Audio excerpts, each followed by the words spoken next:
We all know someone like this, right? That one person who, when everything is just falling apart, seems to be the calm in the center of the storm. Cool, collected, totally in control. And it makes you wonder, how on earth do they do that? Is it some kind of superpower they were born with? Did they just win the genetic lottery while the rest of us are left to freak out? Well, it turns out psychology has a really fascinating answer, and it's probably not what you're thinking. Okay, so to really understand how they do it, we first have to bust the biggest myth out there about people who are always calm. The common assumption, right, is that they must be sort of emotionally disconnected, that they just don't feel stress or anger or fear with the same intensity as everybody else. It's so easy to look at them and think, wow, they must be numb to it all. But that's where we've got it completely wrong. Because the research is crystal clear on this. These people are not numb at all. They feel the entire spectrum of human emotions. Yep, the anger, the anxiety, the whole messy package. The real difference isn't in what they're feeling, but in what they do next. So if it's not a lack of feeling, then what is it? Well, the reality is actually something way more powerful. The secret to their incredible composure isn't some personality trait they were born with. It's a skill they've learned and practiced called regulation. And this is absolutely crucial.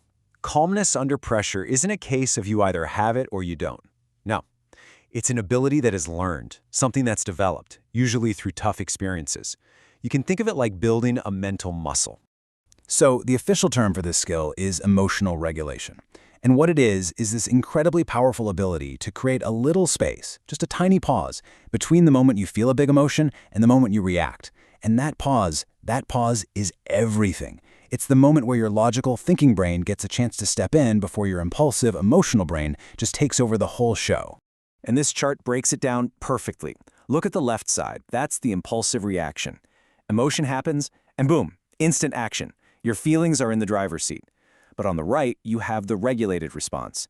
Emotion happens, then that crucial pause, then thought, and then a chosen action. Now you are in control of your behavior, not the other way around. So, what does this skill actually look like in practice? Well, it's not some abstract idea. It actually breaks down into a really practical toolkit that honestly anyone can learn from. Psychologists have basically found that people who are good at this consistently use 3 core skills. 1, they separate their feelings from their actions. 2, they don't take things personally. And 3, they actually get comfortable with uncertainty. Okay, so this first skill is the foundation. They give themselves total permission to feel angry or frustrated or scared without letting those feelings call the shots. They get that an emotion is just a piece of internal data. It's not a command that you have to obey. Now, the second skill is something psychologists call low personalization. It's a game changer. When someone is rude to them or a situation gets frustrating, they don't automatically make it all about them. They have this amazing insight that most of the time, other people's behavior is just a reflection of what's going on inside their own world. You know, their stress, their bad day, and knowing this protects their own peace of mind. And third, they learn to be okay with uncertainty. They don't freak out if they don't have every single problem solved right this second. By accepting that some things are just unknown, they slash their anxiety levels and free up all this mental energy to focus on the things they can actually control. So maybe the most important takeaway from all of this is that these aren't some kind of magical abilities. They are skills.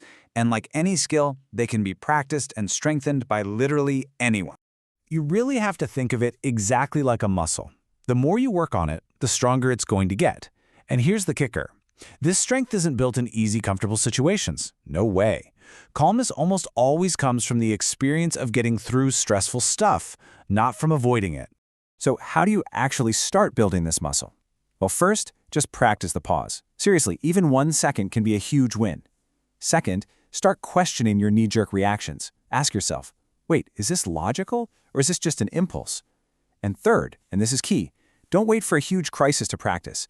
Use the little daily frustrations. You know, traffic, a dumb email, a long line at the store. Use those as your gym. Practice when the stakes are low. Which really brings us back to the most fundamental truth of emotional strength. Just because you feel something doesn't mean you have to do anything about it. You can feel absolutely anything and still be in total control of what you do. And in the end, that pause, that's where your power lives. It's the tiny space where you get to decide who you're going to be in any given moment. So the real question isn't whether you're going to face stress, because you are. It's what you will choose to do with that powerful little pause.